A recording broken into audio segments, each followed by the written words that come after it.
Praise lord. కీర్తనలు 103 అధ్యాయం 11వ వచనం. ఎంత గొప్ప కృపను దేవుడు మీకు ఇస్తాడో తెలుసా? మీరు చూస్తున్నారు, భూమి మీద నిలబడిన నాకు పైన ఆకాశం కనబడుతుంది. ఈ భూమి నుండి ఆకాశం ఎంత ఎత్తుగా ఉన్నదో ఎలా చెప్పగలం? కానీ అద్భుతమైనటువంటి దేవుడు తన కృపను అంతగా అధికముగా ఇస్తానని వాగ్దానం చేశాడు.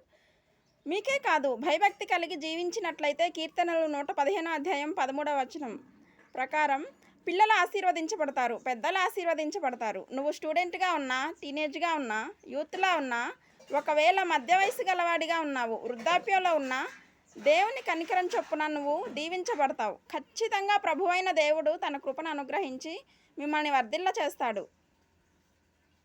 దేవుని యందు భయభక్తి కలిగి ఉండండి. దేవుని సత్యవాక్యంలో వాక్యానుసారమైన జీవితం జీవించండి. ఖచ్చితంగా ప్రభు మీకు భూమిపైన ఆకాశం ఎంత ఉన్నతంగా ఉన్నదో, ఎంత ఎత్తుగా ఉన్నదో అంత అధికమైన కృప ప్రభు మీకు ఇచ్చి మిమ్మల్ని బలపరిచి వర్ధిల్ల చేయునుగాక. ఆయన బలమైన సాక్షులుగా మిమ్మల్ని, మీ కుటుంబాలను నిలబెట్టి ఆశీర్వదించి వర్ధిల్ల చేయునుగాక. ప్రార్థన చేసుకుందాం.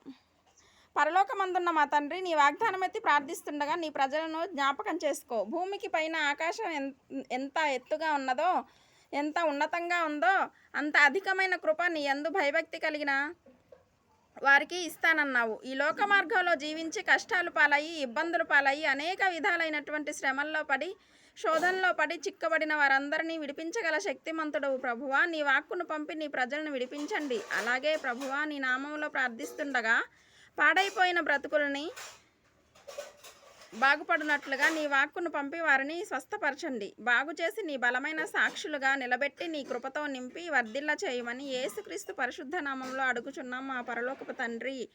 ఆమెన్. ప్రభు కృప మీకు తోడై ఉండునుగాక. God bless you. నీ కృప ఆకాశము కంటే ఎత్తైనది, నీ